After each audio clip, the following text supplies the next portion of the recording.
Thanks for taking the time to download the Inside the Jungle Football Daily podcast. To send along your feedback about this show, send your emails to insidethejungle@spnt.tv. Merry Christmas, Bengals fans. It's a special edition of Inside the Jungle, the Christmas edition. Bengals got an early Christmas present, and Bengals fans as well, with a win over the Broncos on Monday night. Now they play for the AFC North title Sunday night against the Steelers. We'll talk about it here all tonight on Inside the Jungle, the Wednesday night roundtable. Get in touch. Let's do this. This is the Wednesday night roundtable with Nick Superling, Mickey Menzer, Anthony Cosenza, and Scott Bantel. Happy holidays, everybody, from everybody here at CincyJungle.com and Inside the Jungle. We hope everybody's having a fantastic week. Started really well. Big win on Monday night. Our very own Mickey Menzer was there. I know Scott's pumped. I know AC's pumped. We got a lot to get to. It's going to be a packed show, and we only have so much time, so let's dig right into our best and worst. Mickey, did you dry off? Give us your best and worst, man. I did dry off. The best is going to be the Bengals defense in general, and I'm gonna say the play of Pac-Man and Kirkpatrick. I really liked the way that they covered the field, showed many different things. My worst, and I hate to pick on the guy, but I mean it could be a backbreaker. It's going to be Jeremy Hill holding onto the football. It's something that we've talked about, and it could have burned the Bengals in this game yesterday, but hey, they held on. I mean, he was a huge part of the win. I don't want to take anything away from that, but he's got to hold on to that ball. Got to hold on to the football, and kudos and congratulations to Jeremy Hill. He becomes the first Bengals rookie running back to rush for 1,000 yards since the one and only Corey Dillon, who did it back in 1997. AC, your best and worst. I mean, there's quite a few things on both sides you could point to. I guess I'll say the best is the special teams, namely the punt returns, kick returns on the evening. I think there was at least 3 or 4 that were just outstanding punt returns, kick returns that really aided the Bengals offense, gave them a short field, and really helped them win that game. My worst, I'm going to say, is that third quarter. The Broncos came out absolutely charged up after halftime. I think they scored 21 points in the quarter. Manning threw for about 300 on the night, and I think about 160 of his yards were in that quarter alone. So kudos to the Broncos staff because they went into halftime and made some adjustments, and they said, you know what, enough of us screwing around here. Let's give the ball to our Hall of Fame quarterback and see if he can wing it around and get us back in this game, and he did that for the most part. So those are one on each side that kind of immediately spring to mind. I'm glad you mentioned the special teams. This week on Media Day Tuesday with Jeff Hobson, he thought that would be the key in the game. He thought it would come down to special teams, and sure enough, the returns by Brandon Tate and Adam Jones, they were a big difference in this game. And speaking of Adam Jones, just got word that he was snubbed and did not make the Pro Bowl as a returner, which is shocking considering he leads the NFL in both punt return yardage and kick return yardage this season. I think that might have a little bit to do with a previous reputation with Adam Jones. But, again, I'm glad you brought that up, AC. I thought that was a huge part of the game, and kudos to the Darren Simmons and the special team staff for doing a great job.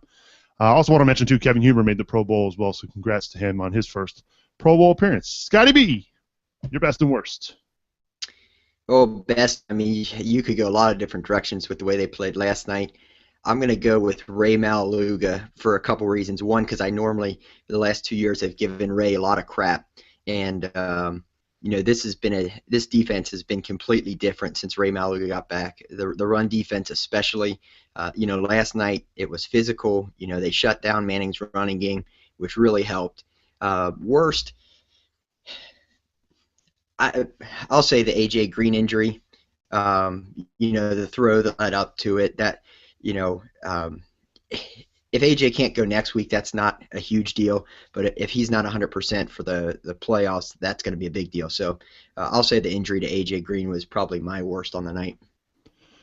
For me, my best for Monday night, I'm going to go Andy Dalton. After the interception to start off the game, you got to be thinking to yourself, "Oh my God, what do I have to do? Like what? How unlucky can I be on yet another primetime game to start off the way he did?" Well, after that, he settled down, and the way that he settled down was through the running game. And I'm not just talking about handing it off. He was involved. He was doing the read option, and he was making plays, and the defense couldn't account for him. So kudos to Andy Dalton. You could have easily folded and just slumped the rest of the night, but he led his team to a win over the Denver Broncos on prime time. So for me, I'm giving him my best. Statistically, it wasn't great. He only threw for 146 yards. But again, if you look at the completion percentage, 17 of 26, you'll take that. And you know what? He wasn't sacked at all. And so he gets my best. My worst, I would say probably the lack of discipline by our secondary. And I'm saying that on the taunting penalty. Now, again, it's probably a stupid flag in the first place, but if you can consider the situation, that could have hurt them pretty bad. Because of the taunting penalty, they get taken out of field goal range, and instead of 3 points or maybe more, they're forced to punt and give the ball back to Peyton Manning. That's, again, I'm nitpicking because I thought overall this team was really, really good on Monday night. And I just want to go back, and I know I played this last night on the post-game show, but I just want to go back. I want to play this one more time for everybody just to see how spot on we were. All right, I will say Andy Dalton throws more touchdowns than Peyton Manning. I like Scott's a lot. Like, that'd be pretty solid. Mine's a simple bold prediction. The Bengals win in primetime. I'm going weird and wacky. I will say that the Bengals block either a field goal or a punt and return it for a touchdown in this game. I think the Bengals keep the streak of 200-yard rushing games going. They, as a team, will rush for over 200 yards against the second-ranked rush defense in the NFL. All right, so you take a look at those 4 bold predictions. Mickey was right, and I have to correct myself. I said Scott was right last night. Well, he tied Manning if you include Manning's pick 6. Because Scott, during the night on Twitter, he kept saying that Dalton had 3 touchdown passes, including the pick 6 to begin with. So that was pretty funny, Scott. And I'm going to give AC some credit as well. Though they didn't block a kick, special teams was huge. So your thoughts, AC, on how close we were to all 4 of our bold predictions? It's really cool you put that together, actually, because today I was thinking about all of what we said, and I'm like, I think we were all pretty close. And I said, I was thinking to myself, well, I might have been the farthest reach, but I did feel that, I guess you said Hobson said the same thing, that special teams and returns were going to play a big role, and they did. And the Denver Broncos had a good return at after halftime as well. So both teams were trying to pop a big play on the special teams unit. And they got to win, Mickey. They got off the primetime schneid. They beat a team which arguably is one of the best in football. And now it says to them, moving forward, we could play with anybody in this conference. Yeah, absolutely. And, there's a couple demons they slayed, Nick. So, there's always been that knock on Andy Dalton that he can't show up in the big games. And, he didn't have to put the team on his back. And I would argue that interception, sure, it's not a perfect throw, but, that's intercepted because it's tipped into the air. Like if that ball bounces any other direction, it's just an incompletion. So, those things happen. Then they beat a team, an obvious playoff team, most likely the number 2 seed. They beat them, and then it was on primetime. So, there's 3 demons there that they slayed. Perfect time for it. It was just it was a great night. Scott, you joke around about on Twitter about Dalton's pick 6 and his 3 touchdown passes, and you made a good point as well. You felt that first interception probably should have been overturned. I was surprised that it wasn't as well. Yeah, I feel like I'm a bit confused on this rule about how the ground can or cannot help you control a ball, because in the replay the ball clearly hit the ground and kind of spun back up into Talib's lap, which I think that's the definition of the ground helping you secure the ball. So the fact that wasn't overturned, I thought was a bit surprising, but I got to admit, the way the refs have been this year, I wasn't shocked that it wasn't overturned. But you could argue that he outplayed Manning. Manning with the 4 picks. I'm surprised by that. And Drake Kirkpatrick with 2 interceptions. He now has 3 in 2 weeks, Scott. And it wasn't that. Even if you take away the interceptions, that defense, they knew everywhere that Peyton was trying to go, and they just couldn't get. Now they got going in the third quarter, but the first half they were shut out, and in the fourth quarter they couldn't do anything as well. Yeah, and we've talked about on the show before with Drake Kirkpatrick is, he's had a Pro Bowl season as a gunner, but in the limited times he's got in as a corner, he's played very well this year. And I know Mickey and I have talked about it a bunch with Kirkpatrick. I like the guy. I think he's a good corner. I just don't think he's got the playing time, and we're seeing it this year. He's getting in there, and at this point, I think he's got to start over Newman. He's got to play more than Newman because Newman's not giving them anything. He's either injured, old, or both. So, I think Kirkpatrick gives them the best option out there. Yeah, Newman, they clearly went after Terrence there in the third quarter, Mickey, and you being our resident cornerback here on the podcast, do you start Kirkpatrick next week over Newman? That's a tough call, the start call. I think he definitely has earned a ton of playing time. But I don't know. There's something about, if Newman's healthy, that continuity, it's the last game of the season, maybe give Newman the start just for that first series. You know what I mean?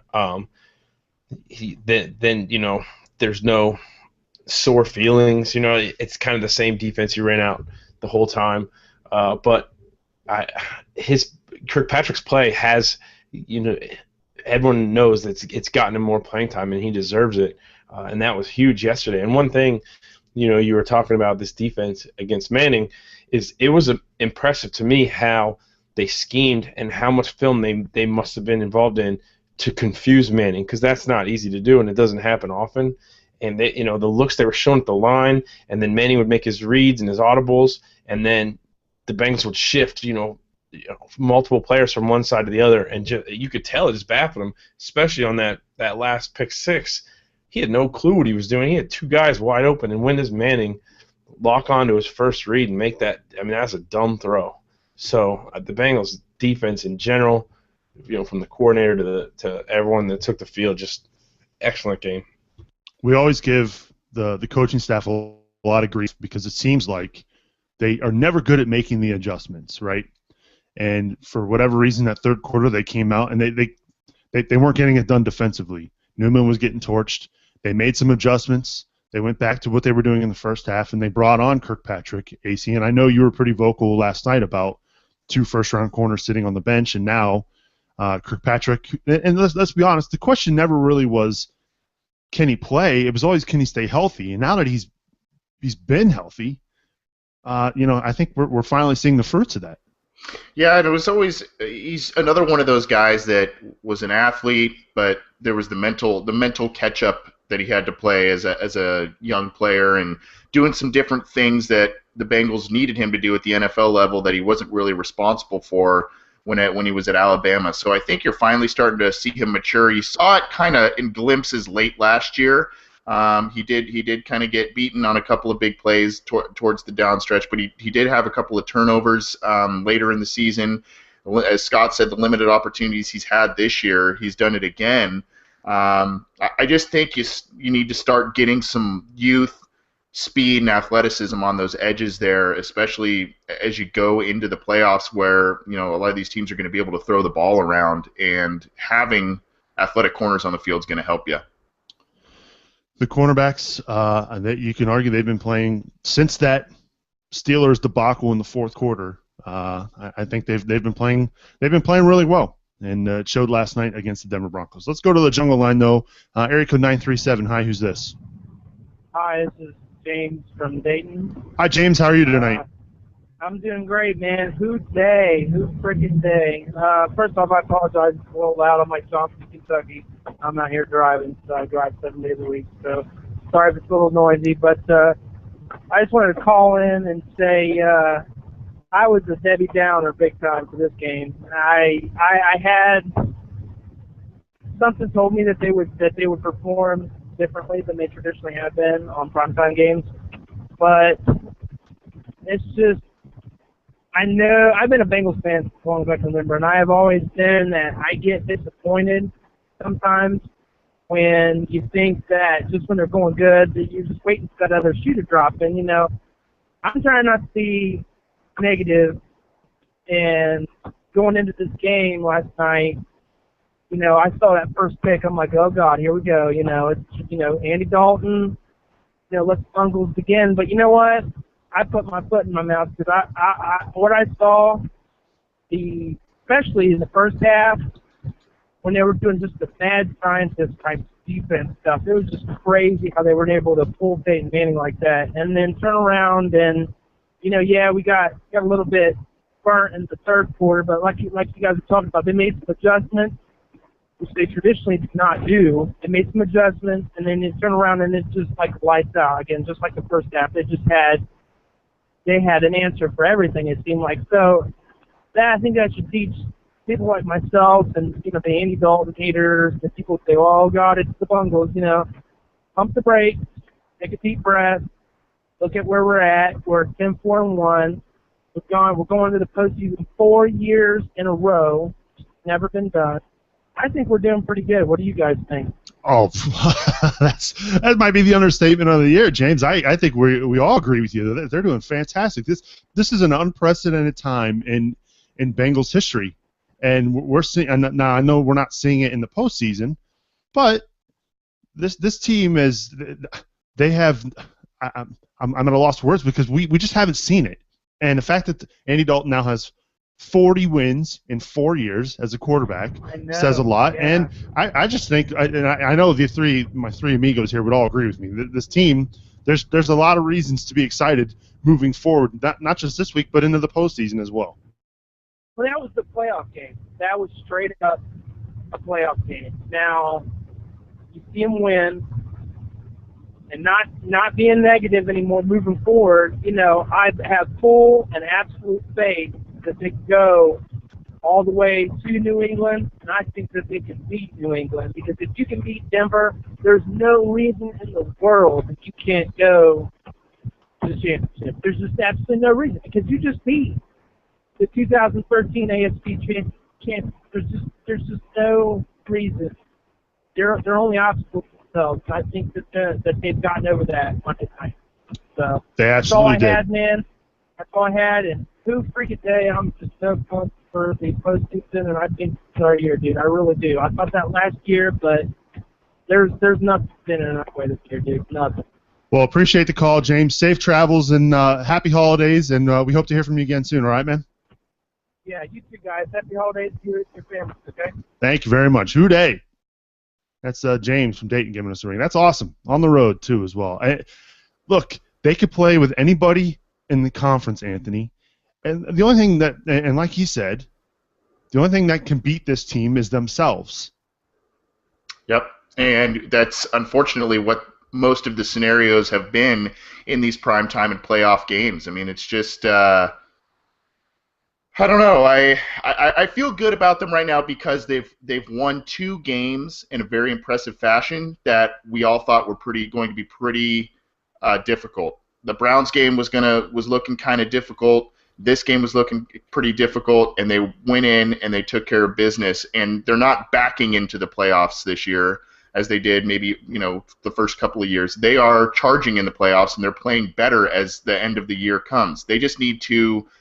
I hope that this win last night breeds confidence going forward for the team in these other big moments, so that they realize, hey, we can win games in this type of environment under the big lights. Let's go back to the jungle line. I know a lot of people are excited and they want to talk Bengals. Can you blame them? Area code 765. Hi, who's this? Hey, it's Jason from South Carolina. Hey, Jason in South Carolina. How's the weather down there? Right now, I'm actually heading back to my home of Richmond, Indiana. I'm coming up on Cincinnati here soon. Awesome. What's on your mind tonight, man? Well, I want to say a couple things. Appreciation for the show. You know, I moved to South Carolina this summer. and I was really bummed, about not being able to. I lost my direct TV and not being able to watch all the games and talk to my buddies about the Bengals. And the show's been great for me, like listening and talking to my friends about the Bengals every week. And it's awesome. Time doesn't always work. I also drive and for a living and don't always get a chance to call in either. And I think you guys do a great job. And that's my main point. Besides, a big old Who Day. Well, thank you. Appreciate it. We're glad you're calling in and that you like the show and you dig it. That's the reason why we do it, man. For people like you. Are they going to go into Pittsburgh and win? Man, and that's the thing. Like you say, are you a Dalton hater or a Bengals hater? Well, I think I'm a realist. I don't always expect the things, They have the talent, the capability, they show they can. The problem is always, like Dalton, is consistency. And once they can lock that down, they can go into Pittsburgh and win. We all know they can. Will they? Is another question. I got some faith and confidence that they will, especially after last night. And hopefully that'll boost them to continue it on to the playoffs and at least get a real good playoff push going. There's good reason to have faith. They played pretty close to the Steelers for 3 quarters just 2 weeks ago, and they can play in Heinz Field and win. We've seen them do it. Definitely. Yeah, you can get that revenge factor. We got the same thing against the Browns, and now we got to go in there and beat those ugly bumblebees. I like it. Hey, Jason, appreciate the call, and we're glad you dig the show, and Merry Christmas, man. Man, back at you, man. Who Day. Who Day. That's awesome. That's Jason on the road giving us a ring. I love hearing phone calls like that. Again, the show, when we started it, I never envisioned it to be where we're at. And I know you would agree with this too, Mickey. Hearing from fans all over the place has been tremendous. Last night on the postgame show, we had a guy, his name is Mark. He called from China. And I know last night you hung out with Fadl. I don't know, maybe you didn't meet up with him or not, but I know, again, he's from the Middle East. He came back, and again, the podcast it's unbelievable, the people that we reach, and it's pretty cool to think about. It is, Nick, and I mean it's a fun thing that we do. I mean, you put a lot of work into this thing, and we just get to sit around for an hour or so once a week and talk about the Bengals. We'd probably be doing it anyway. My wife's probably sick of hearing me talk about the Bengals, so I get to hang out with you guys. I get to hang out with you guys and talk about it and defend my boy Dalton most of the time. But yeah, it's fun. I want to get into the Dalton talk because I think it's deserving, and I know you've added another Dalton tattoo to your body somewhere, but we'll get to that in a minute. Let's go back though to the jungle line. Area code 714. Hi, who's this? Hey, this is Lenny Rolson out here in California. Hey, Lenny, how are you tonight? I'm doing great. Hey, I tried to call in last night, but my internet went down, so I didn't know if there was actually a post-game show. But anyway. That's my bad. I said last week that there was no show, and then late my boss gave me the time off. So, yep, my bad. Well, I got to listen to it today, so this is cool. But anyway, what I found was really interesting in the game is when the Broncos started coming back in the third quarter and kept driving down the field, that somewhere we found something to finally put a stop to it, and we kept moving forward. We just didn't decide to roll over and say, well, here it goes again. They did something to change the momentum and get it back and pull the game out. Yeah. I thought that was really terrific, that they've found some key to finally not let people just keep rolling over them like that, that they put a stop to it. Well, I mean, what I liked about last night's game is that every time something happened, so for instance, the pick six to start the game, well, what happened on the very next play? Jeremy Hill runs 85 yards for a touchdown. So then, in the second half, Denver returns the kickoff and nearly scores, and they score pretty easily after that. What happens? Adam Jones has a huge kick return to put them in great field position. So for everything that happened that the Broncos did, the Bengals had almost an immediate response, and that was good to see. Definitely. That was something that we haven't seen happen in the past for us very often, so that was definitely great. And I think that's what great caliber teams do. They respond to the other team when they actually get something, to pull that momentum back their way. Anyway, that was a great game. Looking forward to maybe taking whatever game plan they had last night, take it to Pittsburgh and do the same to Benny and the Jets over there. I like it. Hey, Lenny, Benny. Merry Christmas. Thanks for calling. Thanks for your support of the show, and I love your iTunes reviews every week. You're awesome. Hey, same to you, and a shout out to my brother Larry, who's back home in Hawaii. He's probably listening in. Just want to give him a shout out while I'm here on the phone. Awesome. Good shout out as well. Hey, Lenny, appreciate the call. We'll talk to you again, buddy. All right, take care, Nick. Hooday. That's Lenny Rolson over there Hooday. in California.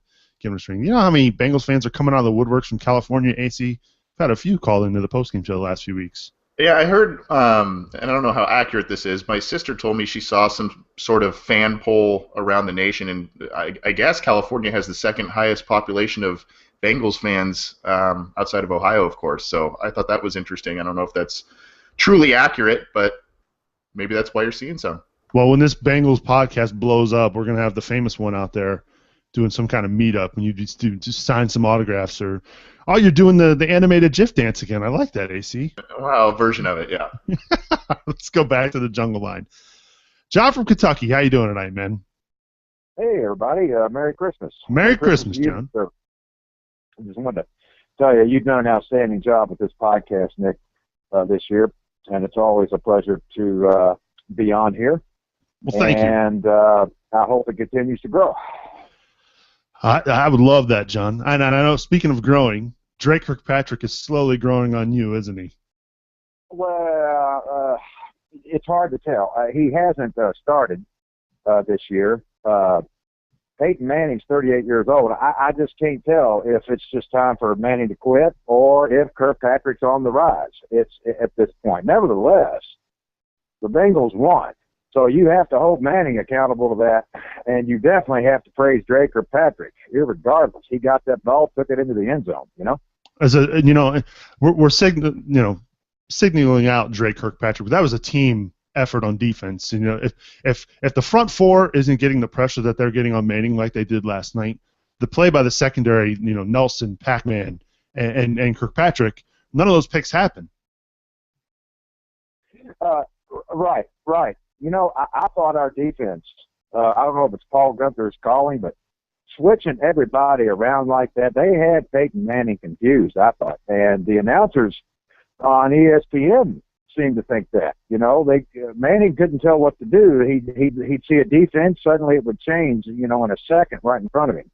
So if you can confuse Peyton Manning, I would think you could confuse about any quarterback right now. What do you think? You could confuse Tom Brady. You can confuse Ben Roethlisberger, and the key too, they held the running game by the Broncos in check. They didn't allow C.J. Anderson to get going, and you're right. I think if they play defense like they did last night, they can beat anybody in the conference.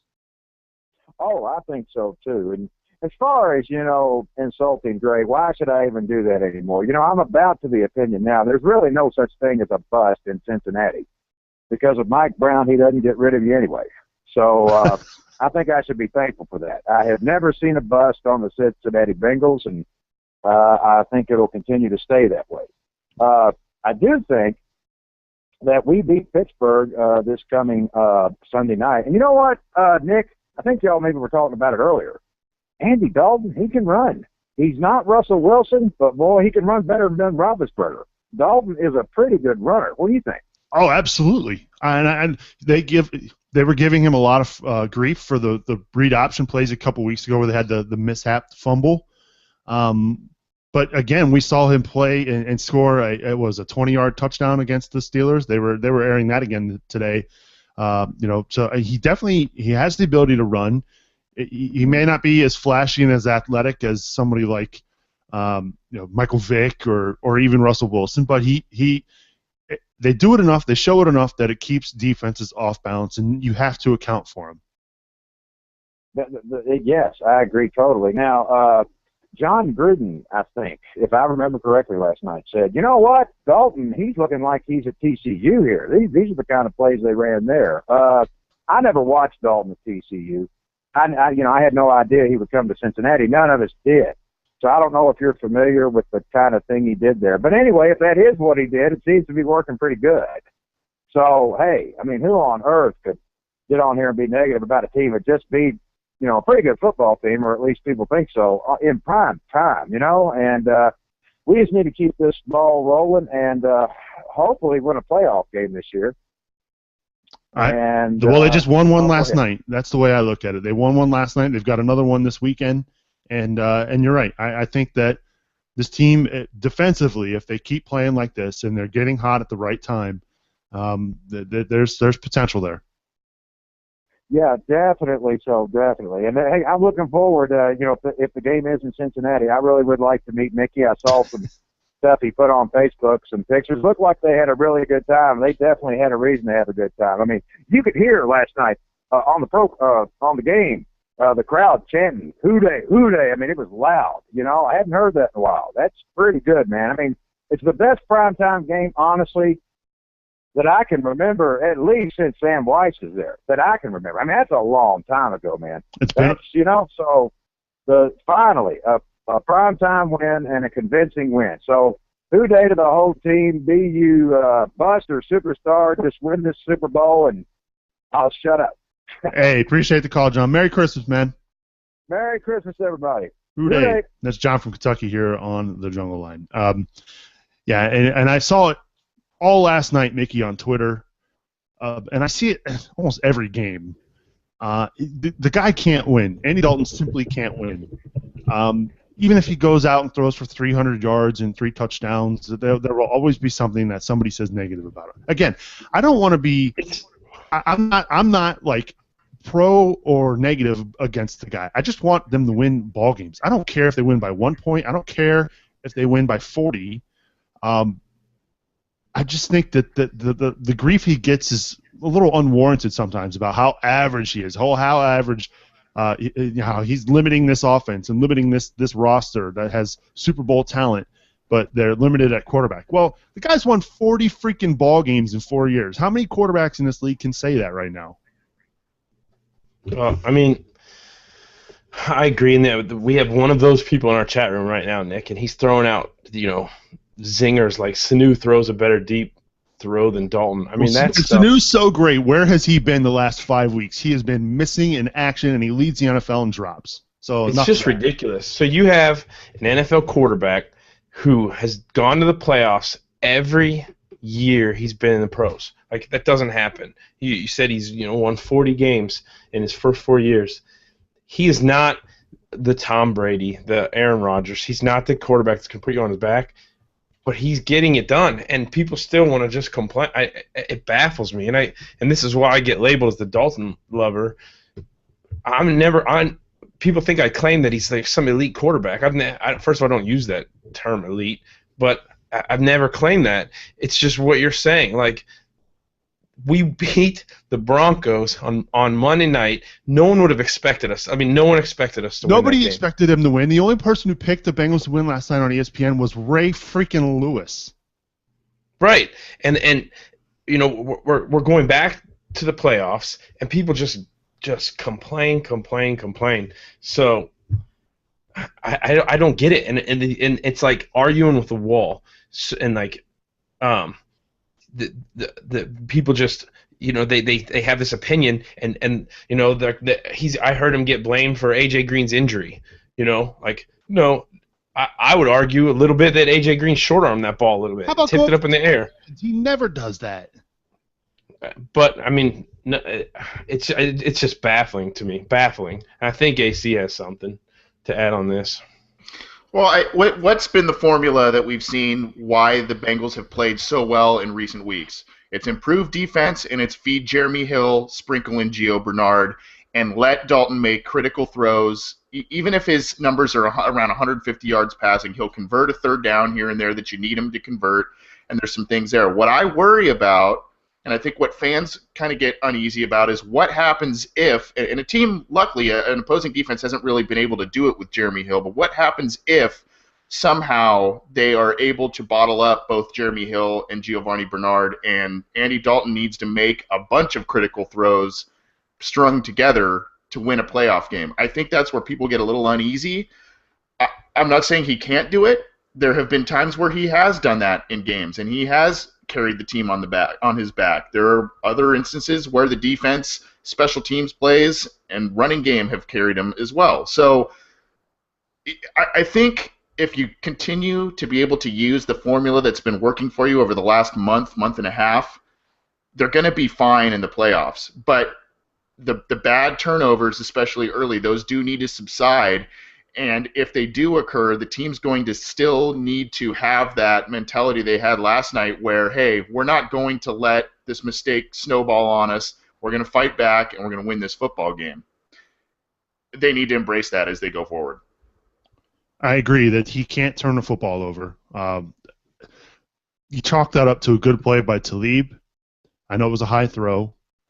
Maybe if A.J. Green goes up for it with two hands instead of the one. I know he's a juggler, and he makes these amazing catches. He is a Pro Bowl receiver now, by the way, again. But I think it all goes hand in hand. And I don't want to get into this whole Dalton thing because the guy just clinched a fourth straight playoff appearance. Carson Palmer can't say that. Boomer Esiason can't say that. Ken Anderson can't say that. Any quarterback in Bengals history can't say that. So I'm going to put this to rest. He's going to be here. There's no changing that. It is what it is. Let's move on. Pittsburgh Steelers. AFC North title game this weekend. Sunday night, they flexed it to primetime. I'm super pissed because now I can't watch it because I'm going to be at work. Scott, give us the game plan. They're going to turn around and hand the ball off a lot, right?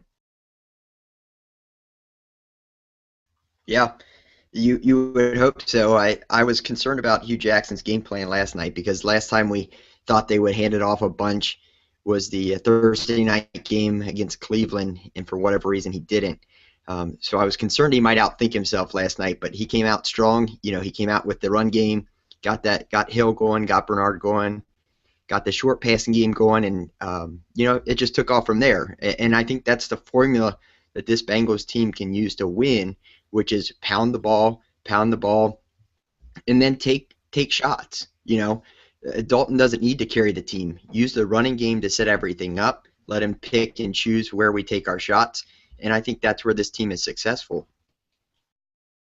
Mickey, how about you? I mean, this is we've seen it before. They've gone into to Heinz Field. They've won when they've needed to. They did it 2 years ago. The formula is run the ball and stop the run, right? Yeah. I don't know how much run the ball though, Nick. I would say that the weakness for the Steelers is the secondary.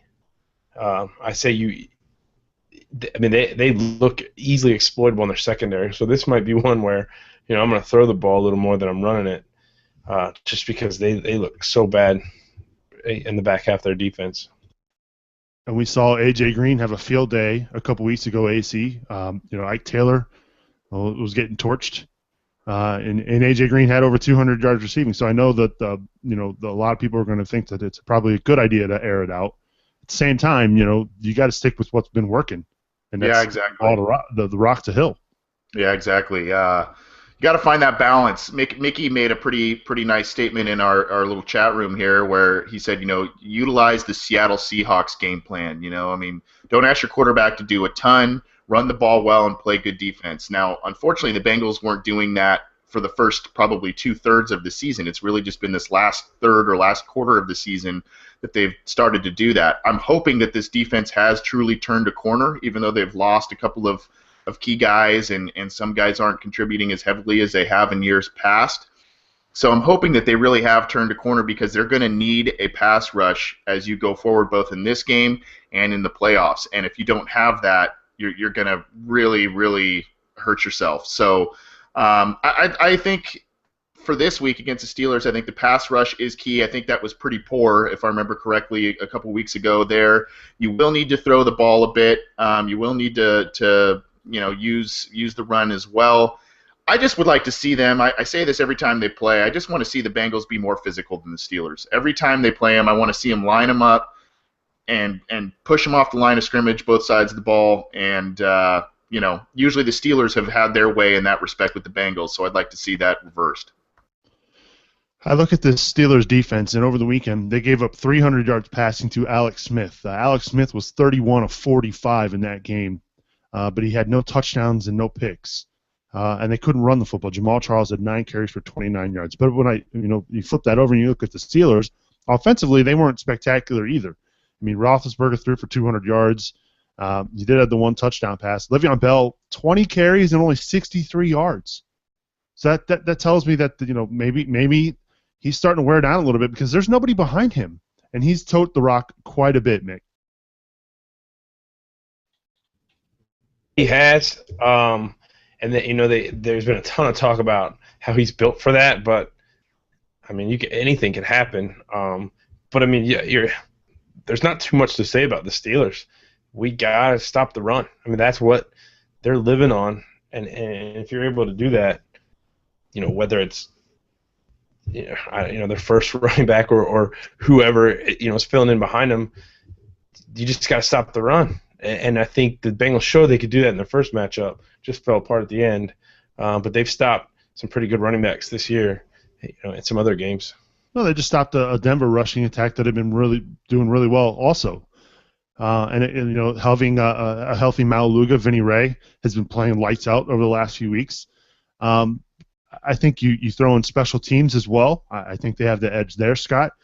I just think that the fact that they held up and played, let's face it, three really solid quarters against the Steelers not that long ago, and it fell apart all in a 6-minute span there in Cincinnati. And I think they know that they can play with this team. There's no reason to think that they can't go in there and win. Yeah, no doubt. And I would argue that they actually outplayed the Steelers for those first 45 minutes. They just didn't have a big lead to show for it. Like you said, things just went to hell in a handbasket after that fumble. Whoever you want to blame it on Dalton, blame it on Hill. But after that fumble, the offense couldn't move the ball. The defense couldn't stop anything. It was one of those moments as a Bengals fan, that I think we were all waiting for last night, especially after the Dalton pick 6, where you see something bad happen and it's like you can almost see the snowball just rolling down the hill, picking up speed and picking up size. And that's what happened last time against the Steelers. That fumble happened and boom, like before you knew it, the game was over. But the thing I like about this team is last night they showed, that they were able to pop out of that.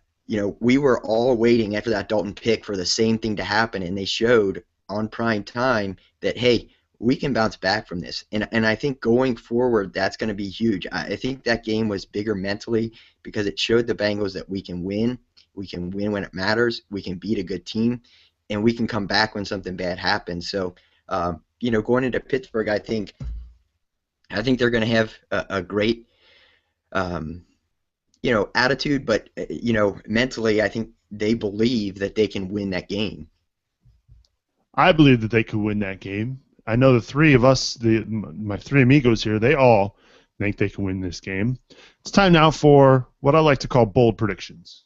Hey, ladies, quit your babbling, because now's the time in the show when all the boys pull out their cojones and make bold predictions.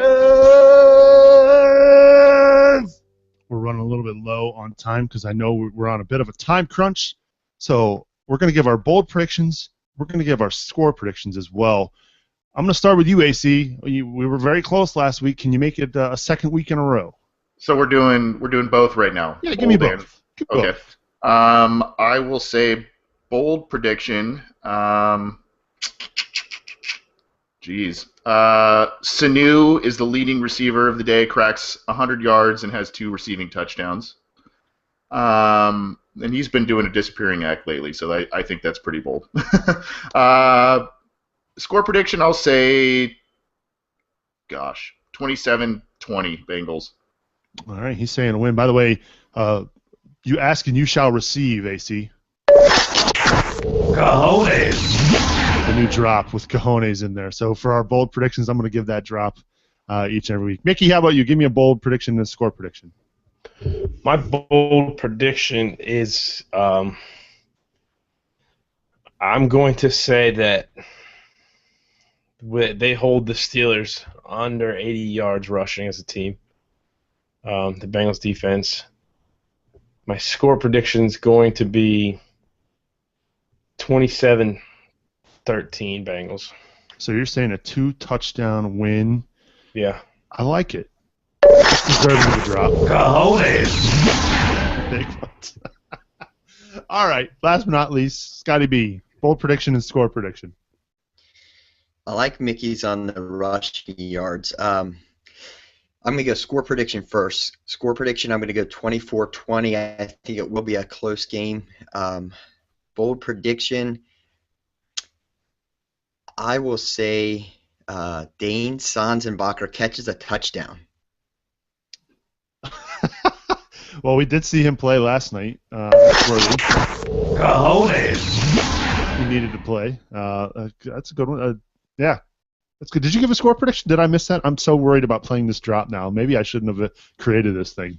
Yeah, I threw a curveball. I gave it first, 24-20, Bengals. Right, so it's a tight game there as well. I'm going to go bold prediction for me. I think Dalton throws for over 300 yards and 3 touchdowns because they're going to focus on stopping the run, right? And that's actually, if you think about it, that's not that bold when you consider Alex Smith just threw for 300 yards against the Steelers team in Heinz Field. So I'm going to go Dalton throws for over 300 yards and 3 touchdowns. That's my bold prediction. Gary Martin says Bengals win 35-14. That's his bold prediction. Emilio from Norway, his bold prediction. Dalton throws for 4 touchdowns, 326 yards, and no picks. Ben gets picked off 3 times and throws for no touchdowns. So we're on the same page there, Emilio. I like that. Lenny's bold prediction here in the chat room. Hill has a 3rd game with over 145 yards. Bengals win 28-14. Dan Beck, he predicts 180-plus yards for Hill. I like that one. Those are our bold predictions. Let's go to the jungle line. Area code 703. Hi, who's this? Hi, this is Richard Rolson and Misha Rolson. Oh, the tag team duo is back again. How you doing tonight, Richard? We're doing good. Love hearing the show. Like listening to everything you guys had to say. My son wanted to call in and give his take. I think our defense went well against the Broncos. They had really good specials, and their offense was really good. So I think our defense went well. I felt like they were at their potential this time. Absolutely. Good take, man. Yeah, good take. I have to say, the play, I think it hasn't gotten talked enough about, but the play that I thought set the tone was Reggie Nelson, where he completely read what Peyton Manning was going to do on that receiver screen and just shut it down. I mean, it just set the tone for the game, I thought, that Peyton wasn't going to beat them, cerebrally, like he's done in the past. So, and I think it carried through in the 4th quarter when they needed it. They knew they could take the ball away from him. So. No, you're right. Anyways, I'm glad you brought it up because you're right. It was a play, and it did set the tone, and it showed just how well the Bengals had prepared for that game. They knew all the audibles, they knew everything, and so they tricked him into making those audibles, and they knew which way he was going. And you're right. That should get talked a little bit more. Okay. One other thing, I was going to say an unsung hero of the game, I thought, was bringing in Eric Winston. I mean, the offensive line wasn't perfect, but they were going up against a very good defensive line. There were no sacks. They did get some running plays. I just think that bringing in Winston has allowed Newhouse. He just wasn't able to hold that position as well as we needed. Thought bringing in Winston and what they were doing with Gresham, another guy who was kind of unsung. He caught a bunch, but I thought even more his blocking at the line really helped spring some runs yesterday. And so I really liked what Paul Alexander dialed up for our offensive line, and we're going to need it again next week. So, but anyways, great show. I have something to say. I think they do a good job putting in most of every player in the game. I think they put almost every player on the field. Yeah, they pulled in a lot of guys. So, anyways, great show, guys. Talk to you next week. Hey, Merry Christmas, Richard. Merry Christmas. Hey, I like it. Fantastic. I know Winston doesn't get talked about enough. I thought he did a good job. And Taylor May is your boy, AC. He got in and had a crucial sack as well. Yeah, it was good seeing him out there. I think that was also part of their plan, especially with Lemur out. They kind of want that rover. What did Amos call him? A high backer. I always like that. I think that's what it was. A high backer. Yeah, they wanted to get a guy out there like that, and I think to all your guys' point, they did a lot to confuse Manning. They brought guys to the front of the line, dropped him back after this. I mean, it was executed well on defense. It was executed very well. And look, we all think they're going to beat the Steelers. It's going to be a fun one. Unfortunately, there will not be a post-game show, and I'm sticking to that. I wish I could be around Sunday night, but I'll be having to listen to it on my phone while I'm at work. Before we get out of here, we've got some. We're going to do our Christmas gifts here in a minute, but let's do shout-outs, shall we? Shout-outs! Pause for dramatic effect. Mickey, give us a shout-out for this week. I'm going to shout out a couple people I bumped into yesterday. So Kurt, longtime listener. Kurt from Asheville. Cody. Yeah. And Cody from the West Coast. I tailgated with them a little bit. It was cool. So there's some shout outs for them. Kurt from Asheville and Cody Toomey. Cody Kai, I think he's on Twitter. And yeah, that's cool. Good shout outs, Mick. AC, how about you? I'm gonna give a little nod to the female Bengal fans. I've got a couple followers on Twitter. Kat De Janeiro. She seems to retweet and tweet out a lot of stuff about the show and the website and stuff. And another young lady, Beth Ann, who I think is a sports fan of all things Ohio, Kentucky kind of sports. They both recently followed me. So a couple shout outs to the ladies. Yeah, and Hannah was in here a couple minutes ago. I don't know if she bailed. Absolutely, yeah. Yeah, Hannah was in here as well. Good shout-outs. How about you, Scott? I'm going to give one of, somewhat similar to one of Mickey's backhanded shout-outs. Same guy shouted out last week, at Mike Hudson sucks, but he didn't pick up on my Twitter sarcasm last night with the Dalton touchdowns. Mike corrected me via Twitter, informing me that my math was off, not catching on my sarcasm with the pick six. So, at Mike Hudson sucks. I appreciate the follow and the interaction. Sorry, my sarcasm wasn't caught though. Bravo. Well done. I'm going to give a shout out to our two newest patrons on our Patreon campaign, Dan Waite and Dan Beck. They both they joined up last week. So thank you for supporting the show via Patreon. If you like what we do here on the podcast, you can log on to spnt.tv/Patreon and contribute, and we appreciate all the support. All right, let's do some Christmas fun here. This week I got these guys some gifts. AC opened his a little prematurely. Mickey, Scott, feel free to open up your packages. I'm really pumped. For those of you who don't know, Inside the Jungle was rebranded back in April, and I think it's safe to talk about it now. The NFL effectively shut me down, shut down the name of the show. We used to be called Who Day Weekly. The show's now been we rebranded due to the cease and desist letter from the New York offices of the NFL. And ever since, we haven't had a logo. We haven't had a logo. And I think the final straw was a few months ago. Somebody made a nice comment on Cincy Jungle about how our logo looked like Nick Superling sitting in his mother's basement eating pizza rolls. And so, fortunately, my early Christmas present this year was from my wife. She created a brand new logo for Inside the Jungle. And so these guys, Mickey, he's showing his shirt. Scott's got his, and AC. Thanks, Nick. These are awesome, man. The new logo, if you can't see, Inside the Jungle, and on the back it's got their Twitter handle. I can't thank you guys enough for what you do for the show. I really mean that.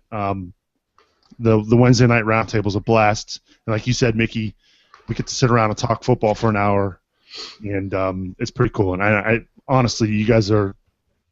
If we were all in the same room, I would give you guys one giant big bro hug. The show is so much fun to do, and it's all because of you guys. I thank you. Thank you for everything. Well, thank you for the nice gift.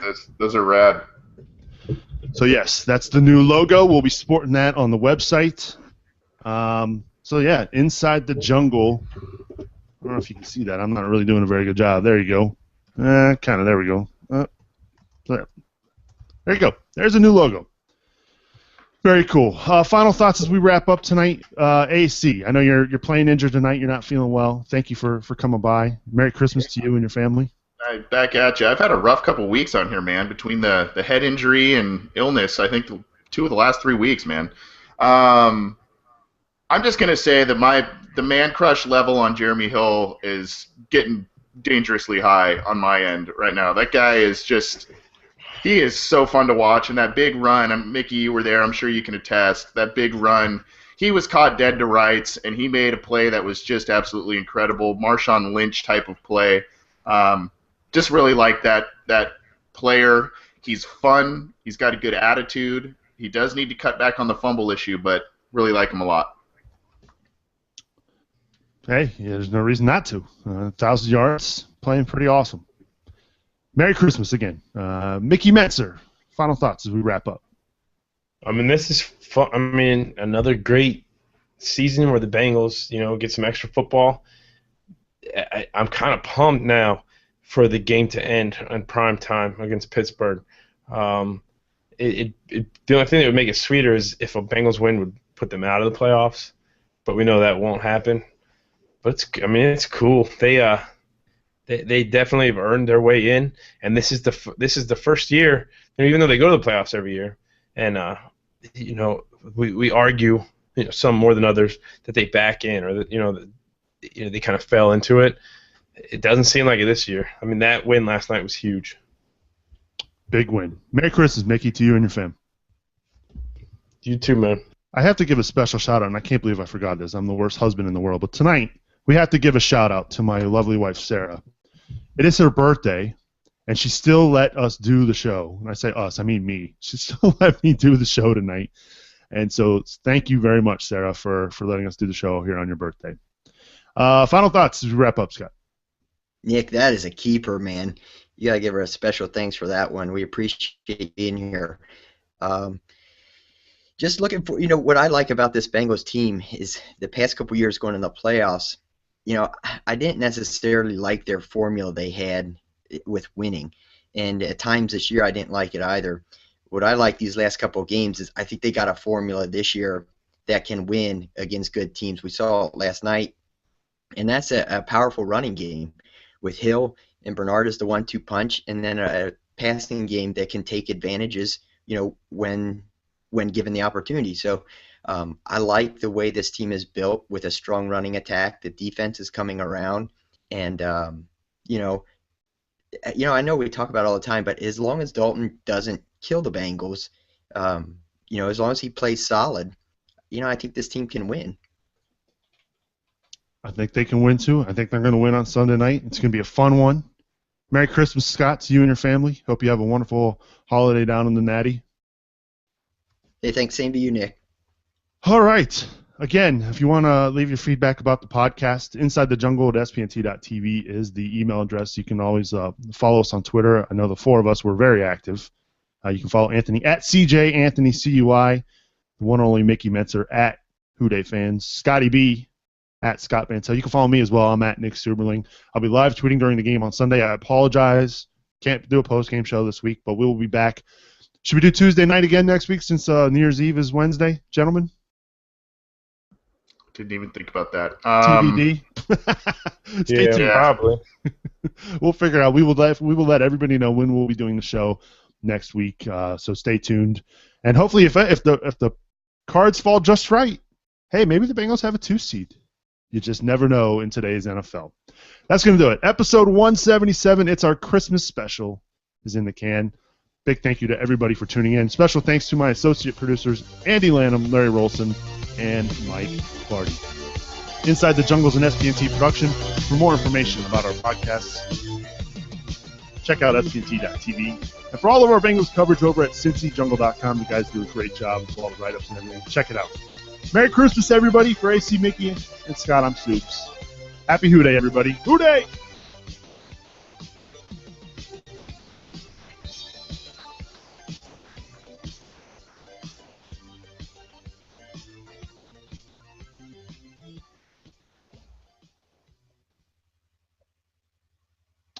All right.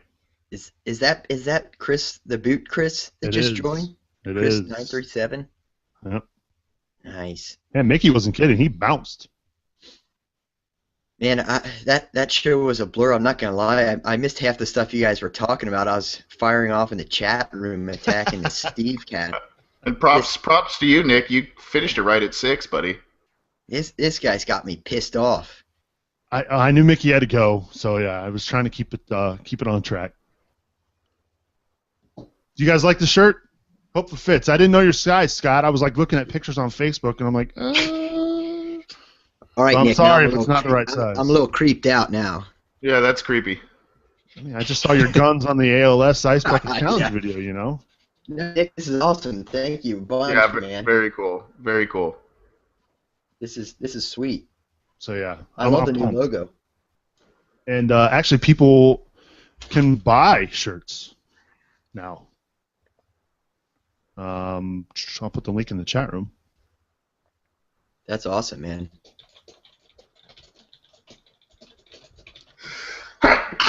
Bless you. Gosh. Bless you. Thank you. Oh man. So yeah, I gotta go. I was so bummed last night. You talk about. I mean, I'm glad they won, but had they lost, I had to go into work at 2 a.m. Oh man. So for 4 hours, I was like buzzing, man. I was so pumped. We had 85 people in the chat room last night, and the calls were flying in. I was like, oh my god! I wish I had like some kind of system. Yeah, that's awesome, man.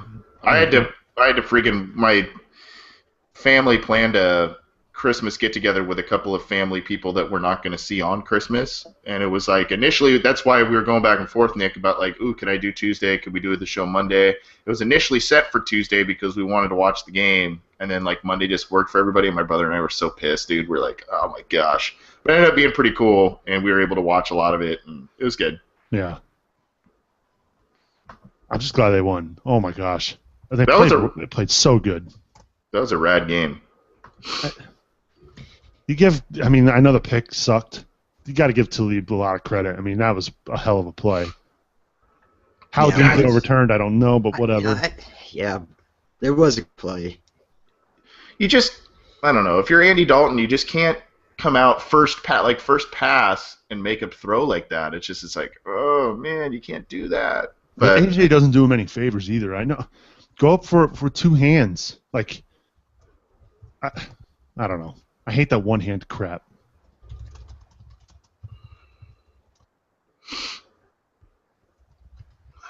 Yeah. I'm not gonna lie. When that pick six happened, I did the here we go again. I was. Yep. It just looked like the same old song and. Well, that's how big that run was because that was the first play after. No doubt. Yeah, and, No doubt. and if you think, I mean, my perception, there's a guy I go back and forth with on the side all the time about team psyche and the intangible factors of football and sports. He doesn't tend to agree with any of that stuff, but he doesn't even believe in momentum being a thing, which is odd to me. But that's why, like, if you and I both had that feeling, Scott, when that happened, how do you think the players, like, don't you think they were like, oh crap, man, really? Like, don't you think they had to have had that because they've seen all that happen before, right? I mean, don't you think they would have had some sort of similar mindset? I think it was early enough in the game.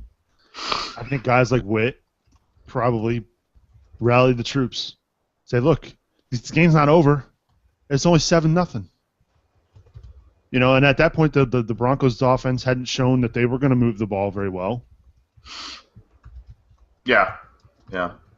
By the way, I saw something on Whitworth. You guys were saying he got jobbed on not making the Pro Bowl. I saw something today, I think Josh tweeted out, where he hasn't let up a pressure or a sack since like week 2. Is that or a QB hit or a sack since week 2?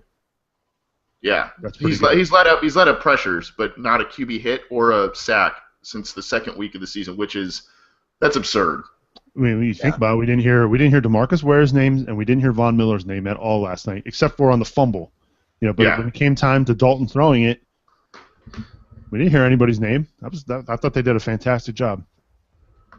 Yeah, AC, what you were saying before, that's what I was talking about with, just from the psyche of that game standpoint.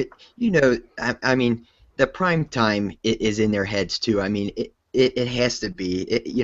If that's all you heard about the way that you do your job is, how you fold under pressure, that you're going to hear it. It's going to get to you at some point, and they knew the knock on them going in, and I think it's something where, they'll never admit it, but I think they were starting to doubt themselves, and maybe even Dalton a bit in these big games. So I think just from a standpoint of finally being able to tell themselves, we can play against these good teams, we can beat these good teams, I think it's going to go further than the win itself. I mean, even if they would have lost that game but played very well, I think that would have been, an improvement. Gary in the chat room, he says, who would y'all, I said y'all, who would y'all like to play in the playoffs? My vote's San Diego. I want a rematch. But we'd have to beat Pittsburgh in order for that to happen. Yeah, part of me can't play Pitt, at least the first game. Part of me doesn't want to play Pittsburgh, but part of me really wants to play Pittsburgh at the same time, and I would really, really like to get it back to them. There's literally not one thing I can like about that team. If they win, they'll be the 3, and we'll be the 5. So we would then play the 4, which is the Colts. We'd go to Indianapolis, right? Go to Indy, yep. Who, by the way, just got absolutely thumped. I have no idea what to make of that team. They have no running game. They have 0 running game. That's all luck. Which is so surprising the way because they ran all over the Bengals. Now, granted, we were missing all 3 starting linebackers and Thompson, but they ran all over the Bengals that game, which is just. I think that would be a good matchup for the Bengals. I'm nervous saying I would like to play Andrew Luck.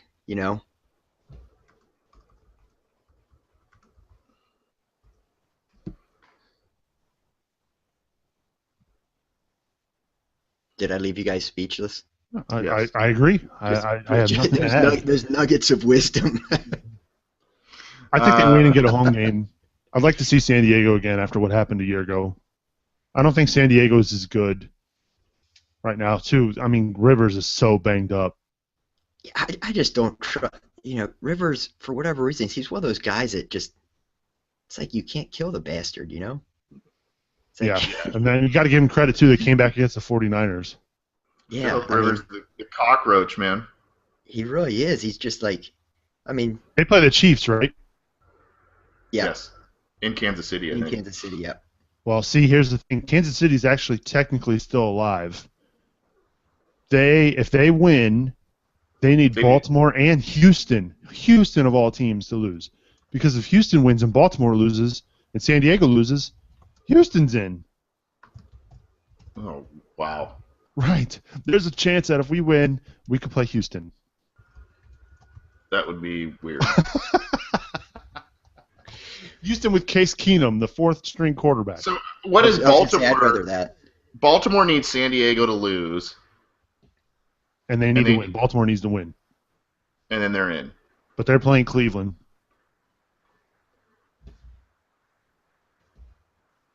Yeah, I hate playing the game of who would you rather play, because it's last year I said I would rather play San Diego. Look where that got us. Yeah. I just said the same thing. And then you're like, oh, the Ravens, we beat them twice. Do you know how hard it is to beat a team 3 times in a year? It's like, oh, I know. My dog's freaking out. The other thing too, what's funny, we all picked San Diego that year because we had just beaten them like 3 weeks before that. Yeah. I think that the team that you want to play coming in, I think that 6th seed is normally dangerous, because a lot of times that 6th seed is coming in having played a couple games in a row where you're back against the wall. You want to play that team that it's kind of coming in, I hate the term backed into the playoffs, but you know what I'm talking about. They're just not playing well coming into the playoffs. Maybe that's Indy this year.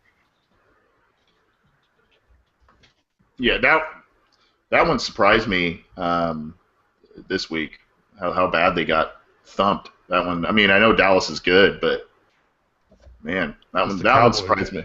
That one really surprised me. Luck got benched too, didn't he? I don't know. Doesn't he I'm lead pretty the sure NFL in Hasselbeck picks? finished that game. I'll check on that. I'm pretty sure Hasselbeck had their only touchdown. I think doesn't Luck lead the NFL in interceptions? That's what I was gonna check real quick. You might be right, Nick. I know he throws a bunch of them. I do think Dalton's up there in that, isn't he? No, he's only got 14. Dalton? Yeah, he's only got 14 picks. Grumpy Cutler leads at 18. Luck's got 16. Oh, okay, so if it's 18, then he's not okay. Then I would say he Dalton's is up got there. 15. He's got 15, so he's probably So it's third. 15 and 15, or is it 16 and 15? 17 and 15. He's tied for 5th in picks. With Peyton. Yep. Yeah, I mean, I did think Dalton's picks would be down this year, but a lot of his picks this year have come off tip balls, and I know some of those are because he didn't throw them well. But I mean, you knew his touchdown numbers were going to go down just based on the fact that the Bengals were going to run more. Yeah, I didn't think. I mean, we're looking at almost cut in half, though. I didn't think it'd be like that. He had 32 last year, right? 32? 33. Yeah, but look at the weapons he's missing. That's what I was going to say. You got Jones, Eifert, and Green out 3 games, and Sanu has gone missing. And dropped 2 or 3 touchdowns. I'm glad that Josh brought that up. He tweeted about that today in one of his posts. That I think maybe they don't trust him because he can't catch it. He's dropping it too much. Yeah. Well, Sanu's dropped at least 2 or 3 Dalton touchdowns, I think, over the last couple of weeks, right? I mean, I think with Dalton, I think you want him to be up around like 20. I don't know, 24, 25 touchdowns is fair, but you want him to keep the picks probably closer to, 12, a little less than 1 a game. Yeah. You can AJ Green and Kevin Huber, your Pro Bowl selections for the Bengals. We had a lot of guys that should have. That's why I think like Whitworth should have made it. I mean, I would say Whit and Adam Jones. Outside of that, I don't know. Yeah, someone in the comments of the post on Cincy Jungle put Zeitler because his PFF grades are like awesome. He's had a pretty good year too, Zeitler. But we didn't even talk about the Gresham fumble. Oh God, you guys would laugh about this. So before the game, I was on the phone with my buddy for like a half hour, and most of it was centered around our hatred for Gresham. But what we were talking about was the way the guy just swings the ball out, and doesn't secure the football, fights for, pointless yards, and he texts me when that happened. He's like, "There it is," because you just see it coming. I mean, he never puts a second hand on the ball, even after he fumbles. The guy, don't get me started on Gresham. Yeah, the guy. John's asking me why I think Gresh will be gone. I think it's one reason and one reason only. It'll be money. You think? Yeah, I don't know. I think there will be another team in the NFL that will pay him more than the Bengals will. His attitude. You're right, Scott. I think it's a lot of that. Yeah. I think it's dumb mistakes. He's a pouty guy. He's almost like that spat with Lapham was dumb. It just exposed exactly what he is. I mean, it really did. I mean, I'm not saying that I wouldn't be pissed if Lapham said that about me. I think anyone would. But it's, when he did it and how he did it. Like, I said that in my article. Think about this. If your boss is talking to someone, how much disrespect you have for your boss if you go up and interrupt them talking to start an argument with the person your boss is talking to. Yeah. I mean, you would be fired so quick. Like, that just shows he doesn't respect Marvin Lewis or anything else. Like, I mean, that's just that I was serious when I said I would have cut him, after that, or at least just said, Keyshawn Johnson to him and said, we'll pay you, just don't worry stopping by the stadium the next couple weeks. But I'm glad he didn't because he was the leading receiver last night. Yeah. And he had a touchdown. What do you guys think about Giovanni Bernard? I feel like they should be using him more as a receiver, as a slot guy. Or I've been saying that. I've seen him out in the slot quite a bit. Not enough to my liking, damn it, Nick. Well, that I agree with. That I definitely agree with. I think he's probably a better slot receiver than Sonsenbacher, or he could be. Yeah. Yeah. Oh, I agree. Yeah. Better weapon with the ball after the catch than Sonsenbacher would be, and I think he's got adequate enough hands because he catches almost everything that's thrown to him. So I don't know. I would like to see that a lot, but I am liking that he is getting some big plays now, even with the ball going more to Hill. He's popping some big runs and some nice catches and stuff. I thought he had a nice little game last night. I'd like to see him a little more involved in the passing game, like you said, Scott, but I thought he was pretty good. I would like to see, I see Bernard as I think he can be the lead back, but I see him as like a little bit bigger Darren Sproles. I mean, they're so similar in size and speed and style of play. I'd love to see him just kind of, mirror what Philly and New Orleans has done with Sproles. Mm-hmm. Well, you guys are more than welcome to stick around. I need to go pack my lunch. I'm gonna get off, guys. All right. Yeah, I'm gonna go too. Like everybody else is too. Hey, Merry Christmas, guys. Appreciate everything you do for the show. Christmas, and thanks for the shirt, man. Yes, thank you. Hooday. Bye, chat room.